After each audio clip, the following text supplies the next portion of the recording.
약함 속에서도 나타나는 하나님의 권위, 약함 속에서도 나타나는 하나님의 권위라는 제목을 가지고 말씀을 전하도록 하겠습니다. 제가 학창 시절 때요, 떠드는 아이의 이름을 칠판에 적을 수 있었던 그 반장이 정말로 부러웠습니다. 야, 진짜 얼마나 엄청난 그 권위가 느껴지지 않습니까?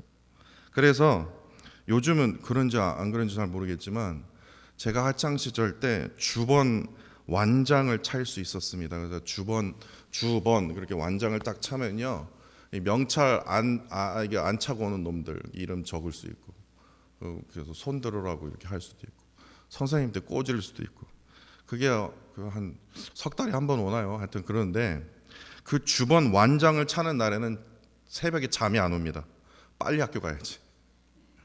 뭐 그런 기억이 있어요. 저만 그런 거 아니죠? 그래서 그 완장을 딱 차고 나면요, 뭐 세상 다 가진 자처럼요, 큰 소리 뻥뻥 치면서 교실 복도를 당당하게 걸어갔던 저 기억이 납니다. 반장이 떠든 아이의 이름을 칠판에 적을 수 있었던 것도요, 주번 완장, 그거 뭐 주번 그 뭐 얼마나 대단한 거라고요. 그 노란색 되게 촌스러운 건데도요, 주번 완장을 차고 복도를 당당히 걸을 수 있는 것도 그게 모두가 다 선생님으로부터 받은 그 위임의 힘입니다. 위임의 힘이요. 다시 말해서 누군가의 능력을 대신하는 일은 큰 권위가 따르는 일이라고 생각합니다. 그래서요, 어떻게 생각해 보면요, 삶에서 가장 능력이 있는 그 순간은 바로 가장 힘있고 권위 있는 사람의 명령을 대신하여 행할 때가 바로 그때 아닙니까? 그래서 일론 머스크가 얼마나 욕을 먹어요 지금. 김창옥 강사가요, 좋은 권위에 대해서 이렇게 말했습니다. 책에서 보니까요, 좋은 권위란 권력과 위력이 아니라 권면과 위로입니다. 권하고 격려해서 힘을 쓰게 한다는 뜻이에요. 권면했을 때 나이 어린 사람이나 후배, 부하 직원에게 통하고, 위로를 했을 때 상대의 마음이 열려 눈물을 흘린다면, 그 두 가지 상황이 일어난다면 그 사람이 바로 좋은 권위를 가진 사람입니다. 이 글을 보면서 제가 박수를 쳤어요. 맞다. 이게 진정한 권위를 나타내는 사람 아닐까? 따라서 좋은 권위를 가지려면요, 저는 두 가지가 반드시 필요하다고 생각합니다. 제일 첫 번째는, 좋은 권위를 가지려면 돈이 많고 똑똑똑똑하고 뭐 힘이 있고 남보다 잘난 척 뭐 특별한 능력, 이게 아니라 제일 먼저요, 상대를 사랑하는 마음입니다. 이거로부터 시작이 돼야 돼요. 상대를 사랑하는 그 마음으로 시작되면요, 나 자신이 높은 실력을 갖출 수 있습니다. 다시 말해서 상대를 사랑하는 그 열정이 그 사람의 실력과 능력을 높여주기 때문에 그렇습니다. 마가복음 10장에요, 예수님께서 십자가를 이제 지러 예루살렘으로 이제 가시던 그 도중에 어떤 일이, 정말 유치한 일이 벌어졌는데, 야고보와 요한이요, 그 십자가를 지러 가시는 그 도중에 예수님께, 예수님, 저에게 특별한 자리를 주시면 안 되겠습니까? 라고 요구를 해요. 하나는 주의 우편에, 하나는 좌편에 저희 야고보와 요한을 좀 앉혀주시면 안 되겠습니까? 지금 예루살렘에 입성하러 가시는 그 길이 십자가를 지는 그 길인데도 그 제자들은 몰랐죠.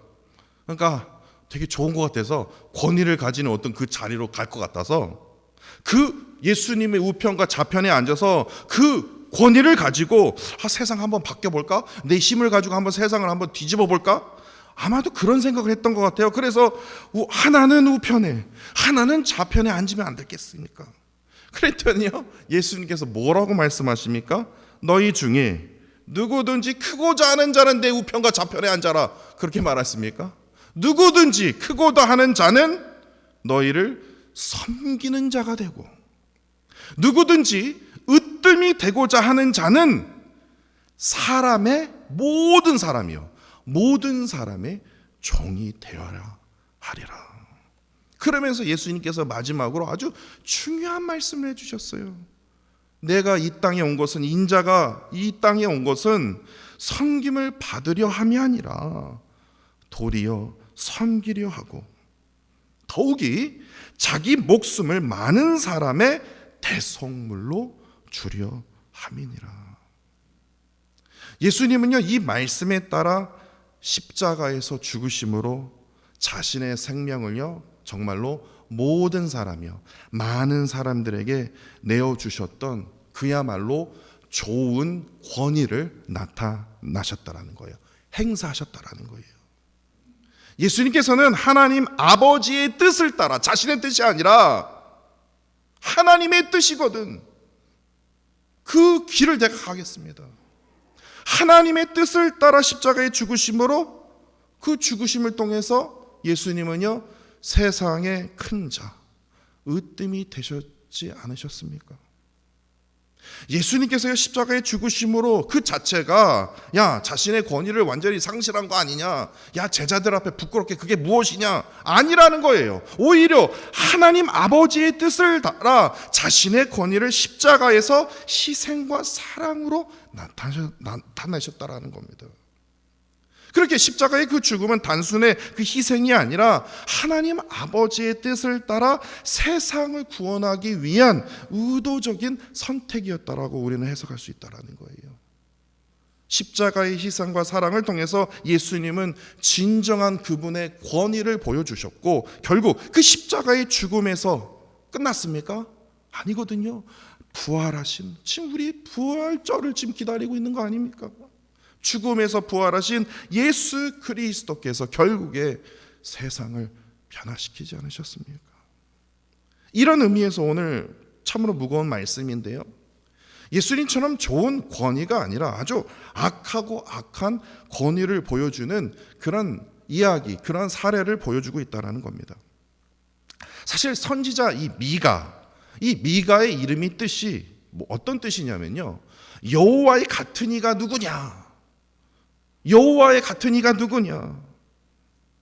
그런데 이에 대해서 미가 말씀 전체에서요, 어느 누구도, 지도자도, 하나님의 백성이라고 부르는 그들도 어느 누구도 하나님처럼 사랑의 하나님, 은혜의 하나님, 공의의 하나님 나타낸 그 증거가 하나도 없다라는 거예요. 어느 누구도 하나님 같지 않다라는 거예요. 다 사탄 마귀와 같다라는 거예요. 당시 북이스라엘과 남유다 사회에는요, 온통 이방신들과 우상 숭배에 미쳐 있었거든요. 근데 그들 중에 이 사회 지도층에 속한 사람들 중에 어느 누구도 하나님과 같지 않았다라는 거예요. 다시 말해서 어느 누구도 그리스도인 같지가 않았다라는 거예요. 교회를 그렇게 많이 다녀도 어느 누구도 예수님의 제자 같지 않았다라는 거예요. 그렇게 미가 1장에서 미가 선지자는 이스라엘의 그 뿌리가 우상 숭배의 뿌리에 두고 있다. 그리고 2장에서는 이스라엘 공동체 안에 깊이 퍼진 이 욕심, 탐심과 탐욕을 지금 강조하고 있지 않았습니까? 그리고 이러한 우상 숭배와 탐욕과 삼심은 결국에 하나님께서 반드시 심판하시리라, 심판을 경고하는 원인이 되었지 않았습니까? 그리고 이어서요, 오늘 본문 3장에서는요, 우상 숭배와 탐심과 그 탐욕이 그것으로 인해서 이들이 가진 그 권위의 악용을 통해서 어떻게 발생하고 있는지를 지금 우리에게 보여주고 있는데, 본문 1절입니다. 야곱의 우두머리들과 이스라엘 족속의 통치자들아, 지금 북이스라엘과 남유다 다 통해서 지금 부르는 거예요. 너희들은 들으라. 정의를 아는 것이 너희의 본분이 아니냐. 미가 선지자의 이러한 애침은요, 북이스라엘과 북이스라엘 사마리아, 남유다의 예루살렘의 모든 지도자들을 향한 그 외침이었다라는 거예요. 하나님께서는요, 오래전부터 하나님의 백성들을 위해서 수많은 지도자들을 세우셨죠. 반장이 떠드는 아이의 이름을 칠판에 적을 수 있는 것도, 주번 완장을 차고는요 복도를 당당히 걸을 수 있는 것도 모두 선생님으로부터 받은 위임의 힘 덕분이라고 제가 말씀드리지 않았습니까? 이처럼 하나님께서 세운 지도자들은 그들이 잘나서가 아니라, 그들이 똑똑해서가 아니라, 그들이 모든 사람들에게 존경을 받아서가 아니라, 하나님께서 그러한 부족한 자일지라도 목사로 세우시고 장로로 세우시고 권사로 세우셨다라는 거예요. 하나님의 능력을 부어주셨다라는 거예요. 그 능력을 대신하는 큰 권위가 우리에게 부어졌다라는 거예요. 그런데 미가 선지자는 이들을 향해서 뭐라고 얘기합니까? 정의를 아는 것이, 하나님의 말씀을 아는 것이, 말씀대로 행하는 것이 너의 본분이 아니냐라고 외치고 있다라는 거예요. 여기서 우리말 정의는요, 히브리어로 살펴보니까요, 미시파트라고 합니다. 미시파트는 판결, 법, 공의를 의미합니다. 다시 말해서 미시파트의 정의는 하나님께서 인간에게 주어지는 도덕적인 기준을 말한다는 거예요. 그렇기 때문에 하나님께서 하나님의 백성에게 요구되는 그 공의와 그 도덕적 올바름은요, 인간 지도자에게, 그 인간 지도자의 상황에 따라서, 그 인간 지도자의 능력에 따라서 결정되는 것이 아니다라는 거예요. 하나님께서 이스라엘 백성들에게 허락하신 율법의 말씀이요, 그 율법의 말씀은 영원히 변치 않거든요. 하나님께서 우리에게 성경 말씀을 주시는데 그 말씀은 영원히 변치 않거든요. 어느 목사에 따라서 해석이 달라지고 어느 목사에 따라서 이렇게 해석되고 저렇게 가고 그렇지 않거든요. 그런데 문제는 하나님께서 세우신 이 지도자들이 마땅히 그 말씀에 따라 백성들을 치료해야 되고 백성들을 가르쳐야 되는데, 다시 말해서 그 말씀에 따라 자신의 올바른 삶을 보여줘야 되는데 그 임무를 완전히 잊고 있었다라는 겁니다. 오히려 나 반장이야, 나 완장 찼다니까 안 보여? 떠들어? 나한테 지금 이렇게 덤비는 거야? 내가 칠판에 적는다? 이거예요. 자신이 가진 그 권위를 남용해서요, 인간이 아니에요, 짐승처럼 행동하게 하지 않습니까? 오늘 본문 2절과 3절이 그 증거입니다. 너희가 선을 미워하고 악을 기뻐하여 내 백성의 뭐를 벗깁니까? 가죽을 벗기고, 뭐 돈 뺏고 땅 뺏고 그거는 그냥 아무것도 아니에요. 가죽을 벗기고 그 뼈에서 살을 뜯어 그들의 살을 먹으며, 와, 그냥 말로 표현할 수가 없을 정도예요. 그 정도로 심각하다라는 거예요. 이는 실제로요, 찾아보니까요, 북이스라엘을 멸망시킨 제국이 어느 제국이었습니까? 아수르 제국인데요, 그 아수르 제국의 왕 중에 사네립이라는 왕이 있습니다. 근데 그 사네립이 적군을 포위하면서 그 바깥에 있는 백성들을요, 산채로 그들의 피부를 벗겼다는 말이 있습니다. 그 정도로 잔인한 왕이 바로 이 사네립이라는 왕입니다. 백성의 지도자들 또한 이 사네립이, 와, 저런 힘을 보여주니까 막 백성 덜덜덜덜 떠네. 그러니까 그대로 따라한 거죠. 뭐. 잔혹한 방식으로 백성들을 착취한 행동으로 비유적으로 표현하고 있는지 아니면 진짜 그렇게 행하는지, 하여튼 참으로 팩트는요, 참으로 부패한 지도자들의 그 악행을 지금 미가 선지자가 어떻게 합니까? 고발하고 있다라는 거예요. 미가 선지자는요, 이러한 악행을 묵과할 수 없었기에 지도자들을 향해서 이렇게 외친 겁니다. 본문 4절입니다. 그때 그들이 여호와께 부르짖을지라도 응답하지 아니할 것이다. 그들의 행위가 악했던 만큼 그들 앞에서 얼굴을 하나님께서 가리실 것이다. 여기서 말할 때 그때가 악한 지도자들이 악행을 저지를 때가 아닙니다. 이미 심판이 임했어요. 아주 잔인한 심판이 임했어요. 근데 그 심판 속에서 하나님 도와주세요 라고 하는데 뭐예요? 하나님께서 완전히 침묵하시겠다라는 거예요. 넌 당해도 싸다, 넌. 내가 너 버렸다라는 거예요. 그 정도로 하나님께서요, 분노하신 거예요. 아무리 나를 부르짖어도, 그 고통 속에서 부르짖어도 나는 응답하지 않겠다.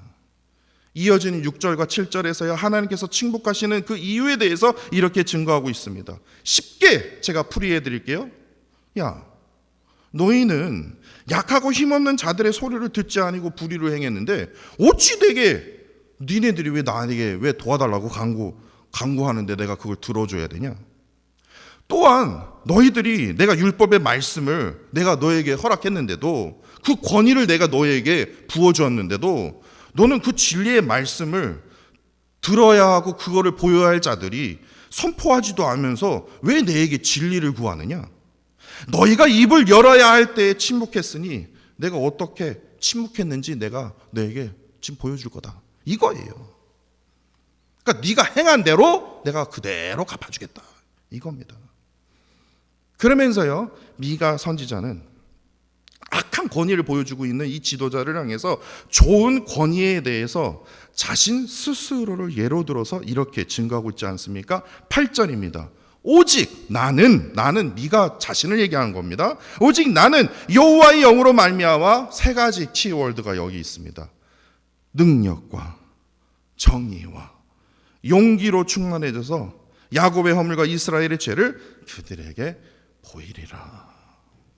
이 구절을 자세히 보시면요, 그 당시의 지도자들과 미가 선지자의 큰 차이점을 우리가 알 수 있지 않습니까? 그 당시의 지도자들은 다시 한번 말씀드리지만 우상숭배, 탐심과 탐욕으로 하나님께서 부여주신 그 권위를 남용해서요, 백성들을 괴롭혔어요. 부패했다라는 거예요. 이와 달리 미가 선지자는 하나님께서 주신 세 가지 키워드입니다. 능력과 정의와 용기를 통해 자신이 맡은 그 사명을 완수하고 있다라는 겁니다. 그러나 실제로 미가가요, 그의 육적인 눈으로 실제로 보는 것은 무엇이냐면 그 당시에 남유다의 왕이었던 요담 16년을 통치했거든요. 그리고 이에서 아하스가 또 다른 16년을 통치했습니다.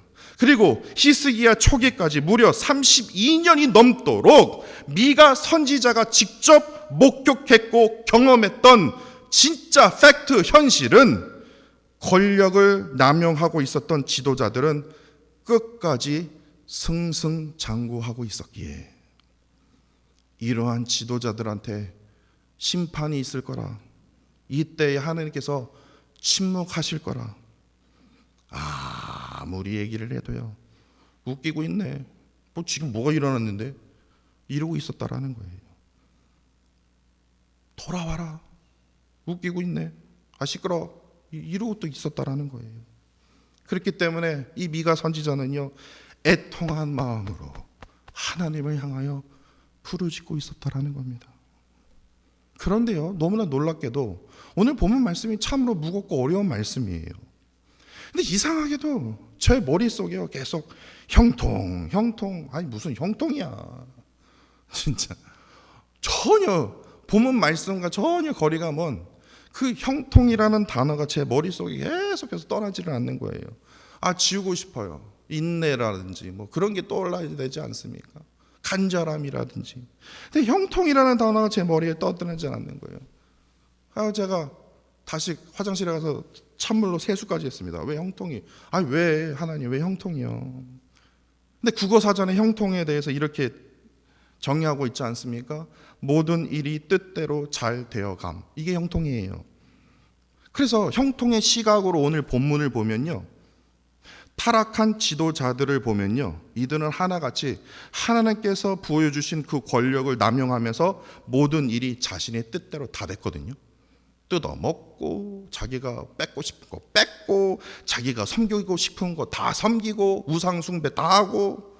그렇기 때문에요, 형통이라는 시각으로 보면요, 미가 선지자가 아니라 이 지금 타락한 지도자들이 형통한 것 같아요. 반면에 형통의 시각으로 또 다시 이 선지자 미가를 보면요, 너무나도 비참한 거예요.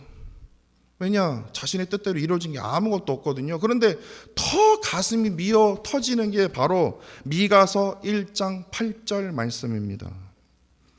얼마나 애통하고 속이 터졌으면 이렇게 말합니다. 내가 애통하며 애곡하고 벌거벗은 몸으로 행하며 들깨같이 애곡하고 타조같이 애통한다. 그대로 읽은 거예요. 미가서 1장 8절 말씀이에요. 하나님 형통이라는데 뭘 형통이에요? 그러니까 우리도 무슨 타락한 지도자들처럼 그렇게 행하라는 거예요? 이는 미가가요, 얼마나 이 미가가 처한 이 참으로 처절한 그 현실을 지금 보여주고 있지 않습니까? 그럼에도요, 선지자 미가의 삶은요, 내가 형통의 시각으로 나를 바라보일지라도, 정말 처참하게 보일지라도 미가 선지자의 삶은 오로지 하나님의 뜻을 따라 끝까지 내 눈에 지금 역사가 일어나지 않을지라도 예언의 말씀을 선포하며 그는 끝까지 하나님께서 부어주신 좋은 권위를 가진 삶을 살았다라는 거예요. 다시 말해서 그 당시에 타락한 지도자들처럼 우상 숭배를 하지 않았고 탐심을 가지지 않았으며 탐욕에 물들지 않았다라는 거예요. 오직 하나님의 능력을 구했다라는 거예요. 하나님의 공의를 구했다라는 겁니다. 하나님, 지금 제가요 너무나 속이 터지거든요. 제가 이제 부르짖을 용기가 나지 않거든요. 근데 하나님께서 용기를 부어주셨다라는 거예요. 비록 미가의 삶은요 형통한 것 진짜 거리가 먼 삶이었습니다. 다시 말해서 벌거벗은 몸으로 행하며 들깨같이 애곡하고 타조같이 애통하는 처절한 모습이었습니다. 그 애통함으로 가득 찼습니다. 그럼에도 불구하고도 하나님께서는요 언제나 이 미가 선지자에게 뭐를 부어줬었습니까? 능력을. 그랬기 때문에 끝까지 포기하지 않고 하나님의 말씀을 선포했죠. 하나님의 공의를, 정의를, 용기로 늘 하나님과 함께 했다라는 거예요. 저는 이것을 발견하게 되었어요. 제가 왜 이 말씀을 드리냐면요, 저희 개인적인 이야기를 나누게 되어서 양해 부탁드립니다. 오래전부터요 제 가슴이요 진짜예요 큰 돌덩이가 눌리는 듯한 통증을 느껴서요, 이거 이상하다. 그래서 챗 GPT에 찾아보니까 빨리 이머전시로 가한다. 너 안 하면 큰일 난다. 뭐 그러더라고요. 근데 이게 계속 한 5일 이상 가니까 안 되겠다. 그래서요 와이프를 끌고요 갔어요. 그래서 여러 가지 이제 과정을 거쳐서 이제 심장을 이제 체크한 결과 심장에 전혀 문제가 없다라는 거예요. 그러니까 저도 어이가 없더라고요. 그래서 그 의사 선생님이 신경 안정제 약을 제가 찾아봤어요. 한국말로 찾아보니까 신경 안정제 약이더라고요. 그래서 야 진짜 이 목사가 이게 뭐냐 이게 진짜 아주 비참하더라고요. 제가 이 말씀을 묵상하면서 제가 제 자신이 비참하더라고요.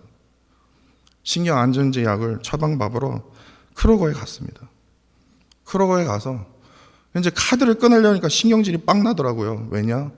이거 안 써도 되는 돈을 왜 또 쓰냐? 또 약값 얼마나 비싸겠어요. 근데 막 이제 더 화가 나는 거예요. 더 짜증이 나는 거예요. 막 가슴은 아파오고. 그랬더니 그 약국에 일하시는 분이 딱 스캔하면서 $4.60 please 그러더라고요. 그래서 내가 다시 $4라고요?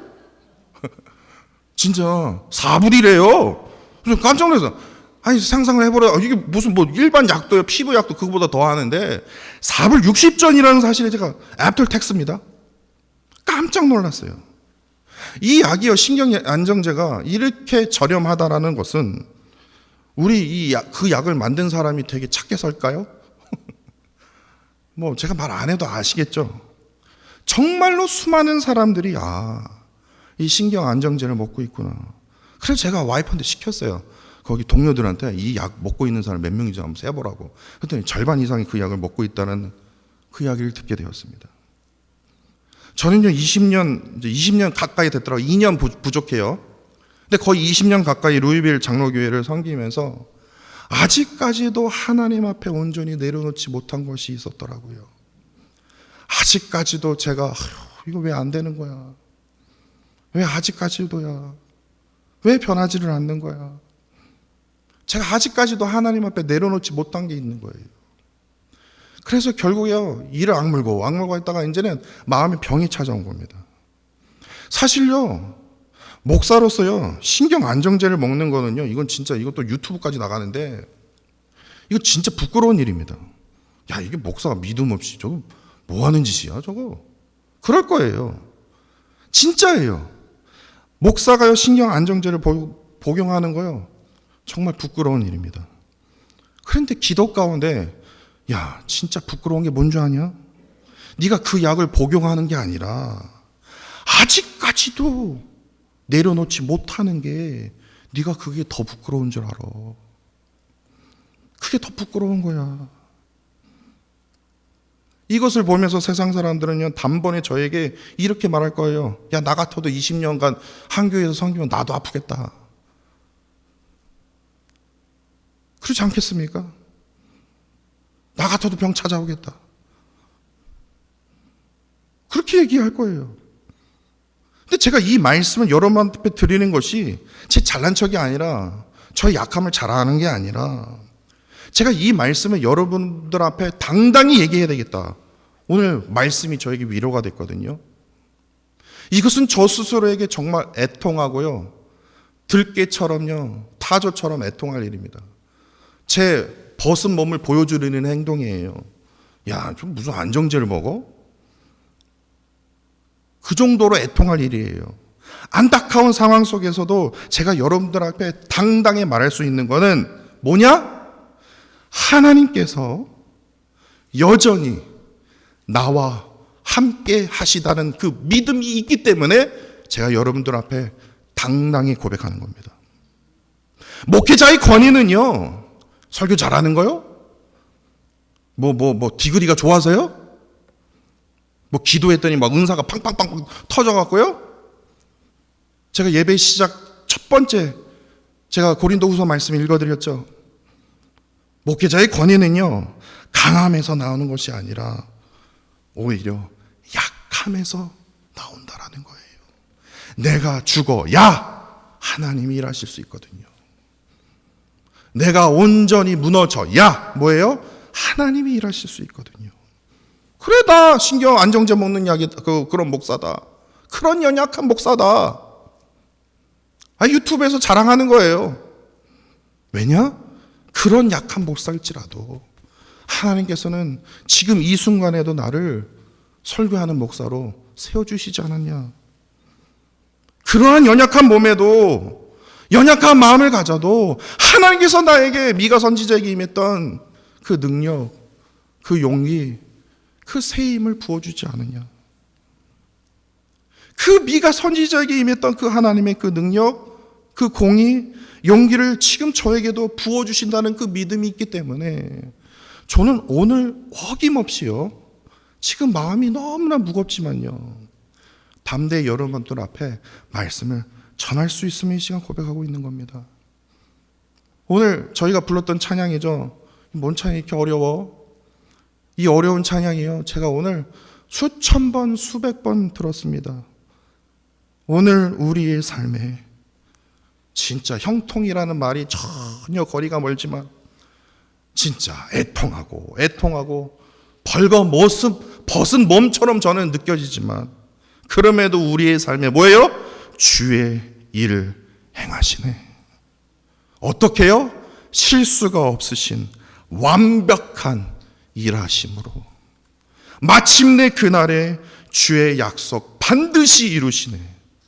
천지를 지으신 그 전능하신 하나님께서 온전한 그 말씀으로 기적을 이루신다라는 거예요. 그러면서 이렇게 고백하지 않습니까? 그렇게 다시 밤이 없겠고 햇빛도 쓸데없으리. 하나님이 우리의 영원한 빛 대신에 다시 눈물 없겠고 슬픔과 고통 없으리. 하나님과 우리가 영원히 함께 사네. 이 고백이요, 저에게 믿어지기에 또한 느껴지기에 이러한 말도 안 되는 연약한 모습으로도요, 여러분들 앞에 당당히 설 수 있는 겁니다. 이 말씀을 듣고 계시는 모든 성도님들 또한 각자의 삶에서 하나님께서 주시는 그 능력과 사랑을 포기하지 마십시오. 그분과 늘 함께 걸어가는 그 길을 끝까지 믿음으로 한번 걸어가 보십시오. 우리의 연약함 속에서도요, 하나님의 그 은혜가 더욱 크게 드러날 수 있음을 믿고 그분의 그 인도하심에 따라 어떠한 상황 속에서도 하나님을 의지하는 그 믿음을 절대로 놓지 않기를 간절히 원합니다. 하나님께서 항상 내가 어떠한 상황에도요, 나와 함께 하심을 믿음으로 언제나 승리하는 삶을 살아가는 저와 사랑하는 성도 여러분들이 되시기를 간절히 원합니다.